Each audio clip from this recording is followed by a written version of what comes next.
welcome to the annual lecture. And my name is Linda McKee. I'm the Executive Dean for the Faculty of Social Science and Public Policy, and we're proud to be home to the School for Security Studies, and obviously to FASI as well. I'm going to introduce our speakers this evening and then pass over to my colleague, Professor Wynne Bowen, who's going to say a few words about the School of Security Studies.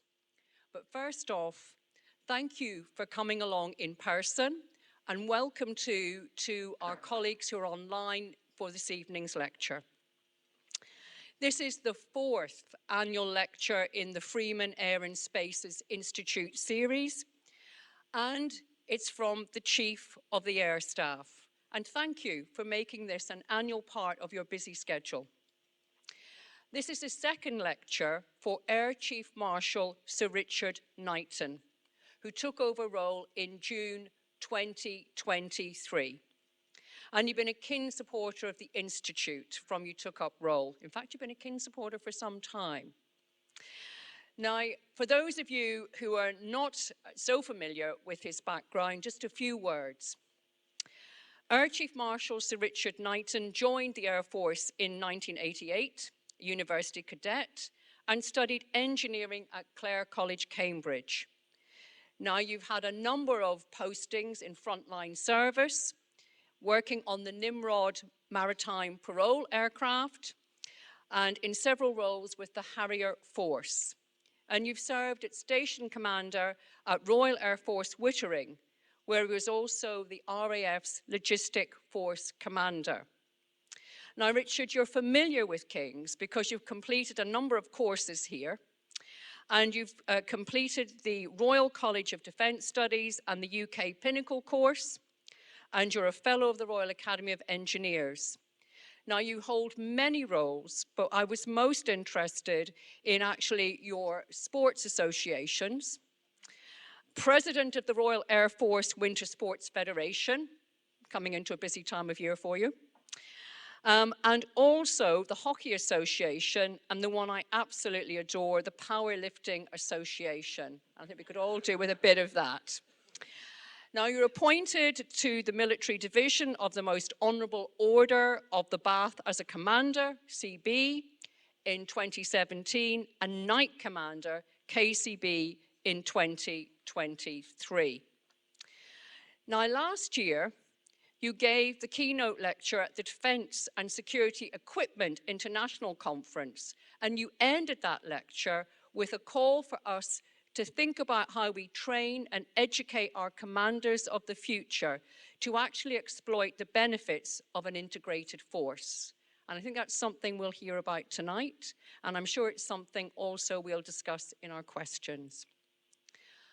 I'm also proud to introduce Caroline Wyatt. And Caroline, honestly, I've spent my years listening to the radio, and you've got a very distinctive voice, and thank you very much for all your reporting as a BBC diplomatic correspondent. And you've reported from Berlin, Bonn, Moscow, Kosovo, Czechova, Israel, Egypt, well, in fact, from across the globe. And you're now the voice of Radio 4 Saturday PM, as well as the World Service programme, The World This Week, and also at times on Radio 4 Sunday. Some of us have come across Caroline in her capacity as an advisory board member for RUSI, the Royal United Services Institute. So well connected, lovely to have you along this evening, and you'll be chairing the proceedings.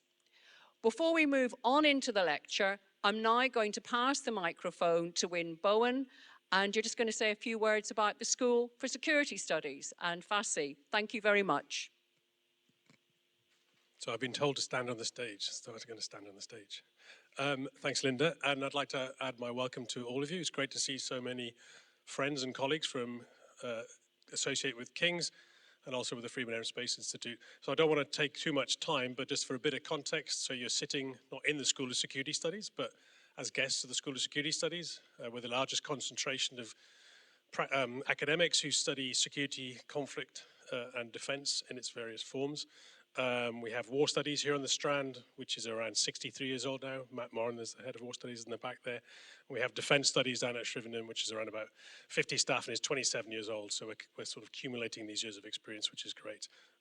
We literally put through thousands of students every year on both campuses, and we have around about 300 plus postgraduate research students at any one point working on conflict and defence and security. And also trying to lean into the issues of the day. So trying to understand what's happening in Ukraine and its implications, trying to understand where China's going in the security field, the statecraft aspects, how this plays into defence and security policy planning, doctrine, and the like. So that's the school in general. I think the Freeman Aerospace Institute, if people don't know it, we've been around for about 4 years or so, since 2020, with a generous funding from the Royal Air Force Air Command through Defence Science Technology Laboratory. We produce research, we sponsor research, and we do a lot of convening of different types of events, both closed events and open events like this one too. And we'd like to see ourselves as a critical friend somewhat of the RAF. So that's FASI, which I'm sure many of you know. So I'm going to stop there, and I'm going to hand over to Caroline, because you haven't come to hear me talk. The one last thing I do have to do is to point out the green sign at the back, which is, if there's a fire, please follow the green sign and go down the stairs. It's quite a nice, good old stone building, so I think we'll be okay. But you never know, do you? Thank you.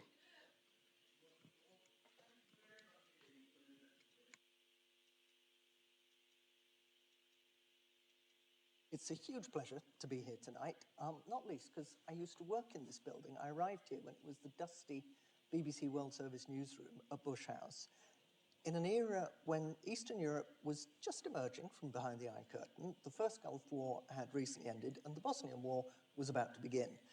They were simple times. And in our rather more complex era of conflict, shifting global alliances, it's a particular pleasure to be speaking to the Chief of the Air Staff, Air Chief Marshal Sir Richard Knighton, here at the Freeman Air and Space Institute. You've been Chief of the Air Staff now for about a year and a half or so. You've served for over 35 years? Depends how you calculate it, but yeah. But what made you join the Air Force? Did you come from an Air Force family? It's quite a long time ago now, so I'm not 100% sure I can completely remember. So no, I didn't have any Air Force connections. My dad was a teacher, he was a metalwork teacher, mum worked in a nursery. And I guess that the reason I joined the Air Force is like a lot of people. I wanted to be part of something I could be proud of, wanted to do something that was important, that mattered, that was bigger than me. And let's be honest, the degree of a sense of adventure and the opportunity that comes with service life and the responsibility that comes with it. And hey, let's be honest, being in the Air Force is quite cool. It was then in the 1980s when I thought about it, and it is today. So I suspect it was a combination of things that made me decide that that's what I wanted to do. And really, pretty much from the age of 16, that was the path I was on. I mean, what is your take on being the first non-pilot to lead the RAF? Clearly, I mean, it's seen by a lot of people as a very positive signal that everyone has that opportunity within the RAF. But others say, well, that means you don't have the same operational experience as previous chiefs. Yeah, well, I mean, 18 months in so far, touch wood, it's gone okay. I think it was almost inevitable there was going to be a Chief of Air Staff who wasn't a pilot. The character of conflicts changing, the exploitation of technology, the increasing use of autonomous systems, remotely piloted air systems. So it was probably inevitable. I was just lucky enough to be the first person who did it. And you know, nobody can know everything, particularly an organisation that's 30,000 strong and covers such a wide variety of capabilities. But I think I'm fortunate in some respects in the sense I've had quite a broad background. So I was on operations with small fast jets, with big aircraft. I've worked in logistics, I've worked infrastructure, finance, strategy, planning, program delivery. And I think all of that probably has helped give me quite a broad perspective. And I do sometimes get asked this, and I've kind of thought about it. You know, is there anything special? I think we're all, to some extent, the products of our past. But I think one of the things as an engineer, from day one as a flying officer at RAF Kinloss in 1993, you have to rely on the advice of others. you're never going to be expert in all areas. And so from very early in my career, I've had to seek advice, listen to it, decide and lead. And certainly as the chief, that's very much what you have to do. You have to seek advice, listen to it, lead. And what I really want to do is empower people and experts to bring their advice to me, and if necessary, I'll try to enable them to deliver what's necessary, and for me to help decide where we have to make those difficult choices. So perhaps that is something that's helped, but you probably should ask me again when I've finished in another 2 or 3 years' time. I would love to. I mean, you came in, June 2023, Yep. when Ukraine had already been going for about a year since the Russian invasion. We're now at what some see as one of the most dangerous, the most challenging times for the West, for democracies. What is your, I suppose, big picture assessment of the strategic security environment now? So I think this, this kind of received wisdom, widely held perspective that the world is more volatile, more dangerous, and a good degree more unstable than it has been probably through my whole career. I was talking to CDS about this morning. I started my first job in the Air Force in '93, probably about the time you were in this building. And I'm very conscious that every generation thinks that they're living through the most tumultuous times, and it's, they're on the hinge of history, I think was a term I used recently. And we do need to be conscious of that. But it does feel different and does feel more dangerous. There's a very clear return of great power competition with a war in Europe where, depending on your reports, but potentially we've exceeded 1 million deaths or injuries on the battlefield. It's been running for over 1,000 days. You've got a war in the Middle East that could spiral out of control depending on what happens in that region. You've got an increasingly muscular China trying to reshape the rules-based international system that has delivered that stability that we've enjoyed for many decades. So it does feel like a time of instability and risk of miscalculation and escalation.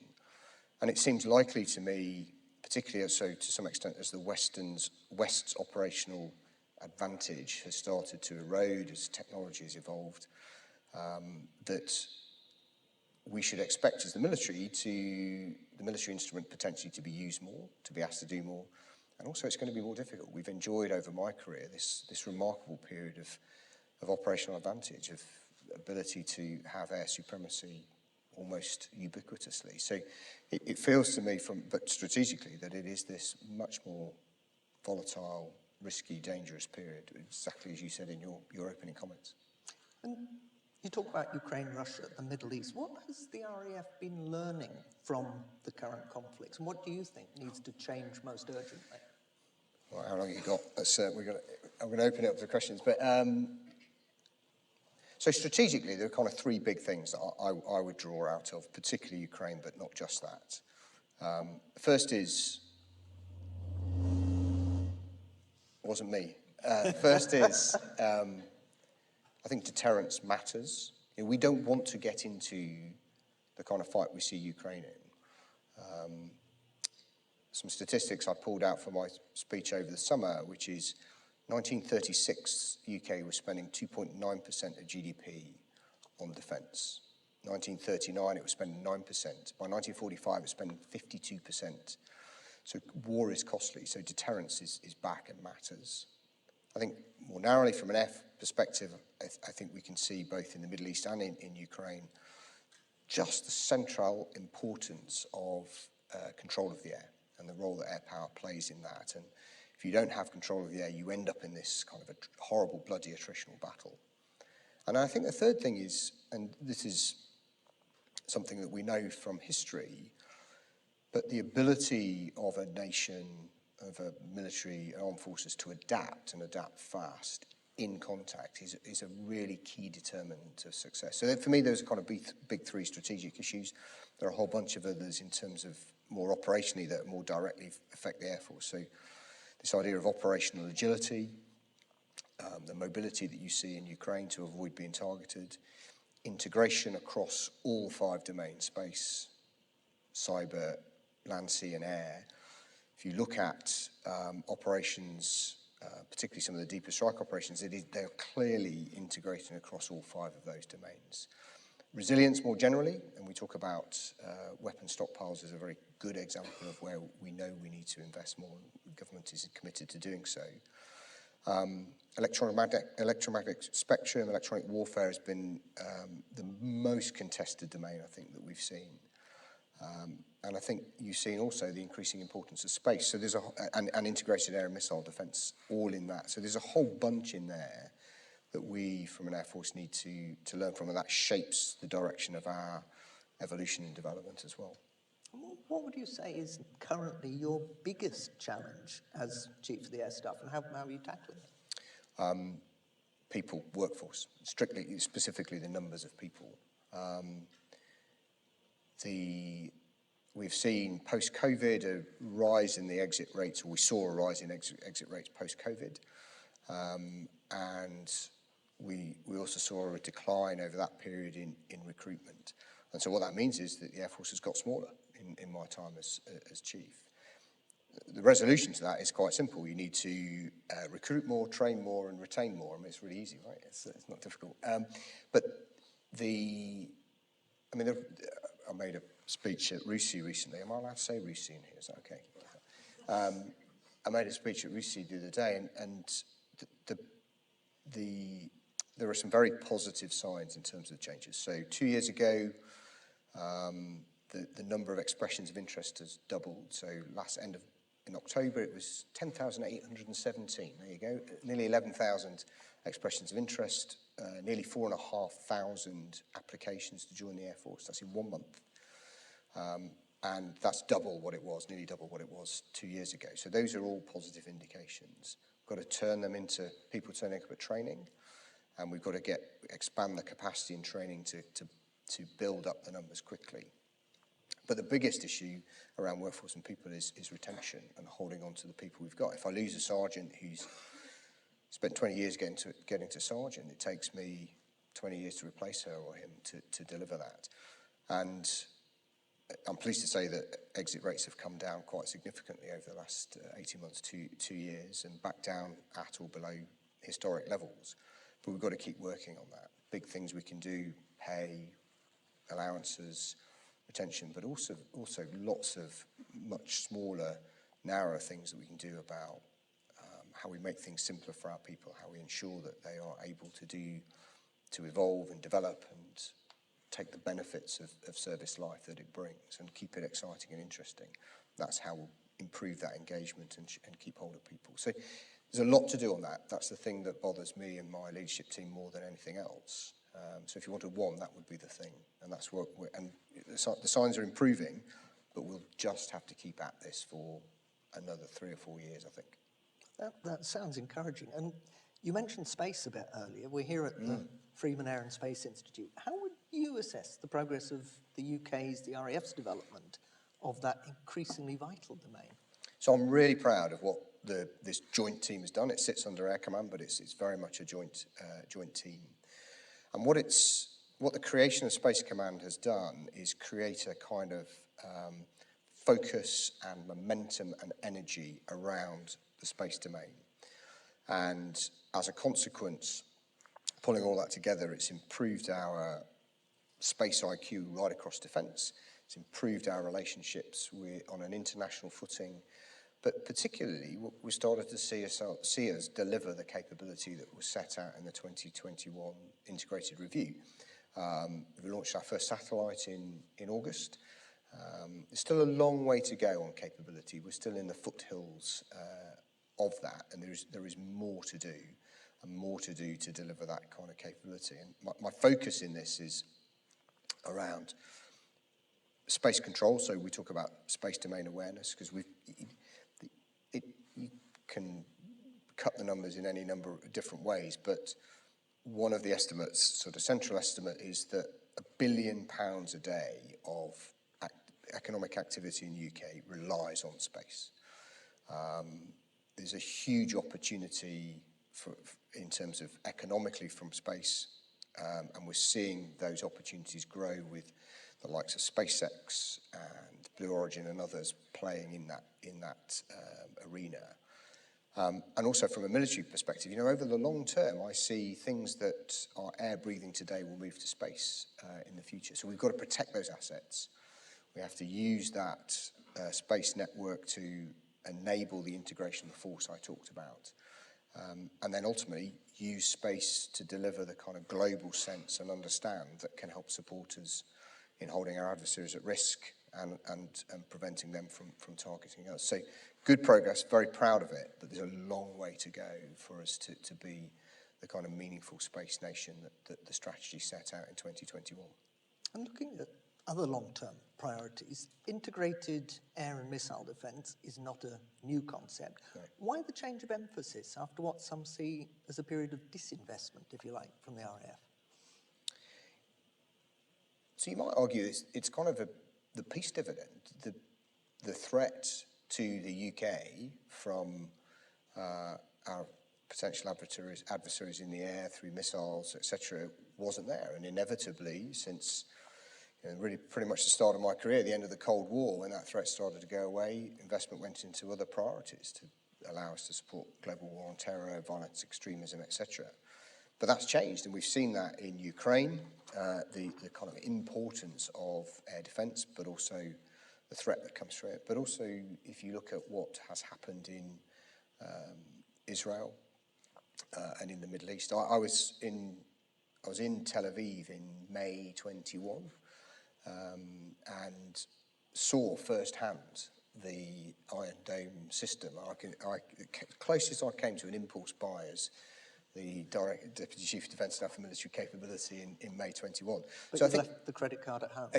Fortunately for the finance director at the time, I did. But the threat picture has changed, and that's why this government and the previous government have identified this as a key area of risk that we need to focus on and invest in. And we have to be really careful with it. This is not 1936. This is not the same kind of threat. It's more complex. The solution will be multi-domain. The solution will be international and will be layered. And we often think about air and missile defence as ground-based air defence. It's much more complex than that. And we have got some very good systems, Typhoon, F-35, some of our radar capability when we get E-7. But thinking about that in a really, as I say, integrated international perspective, I think that will be the solution for it. And you say the solution is going to be international, it's going to be integrated. If we look at the bigger defence picture, we saw the head of NATO meeting Donald Trump in Florida for talks recently. The new US government coming in will have its own new priorities when Mr. Trump takes over in January. To what extent do you think that we need to develop and produce and field national capabilities versus the need to be seen as an interoperable ally? So I don't think that those two things are mutually exclusive, but our industrial capacity and capability, from science and technology to manufacture and exploit and export, that is part of our national strength. It's part of our national resilience and capability. And I think that it's quite right for us to invest in a way and think about what is that industrial base that the country needs. And a really good example is GCAP, the Global Combat Air Programme. Back in 2018, the combat air strategy that was published explained that there was a balance here. There were four things we were trying to balance. One was military capability, one was international relations, one was industry, and the fourth one was cost and budget. And the smart thing about industrial strategy is doing all of those, not imagining you can do everything.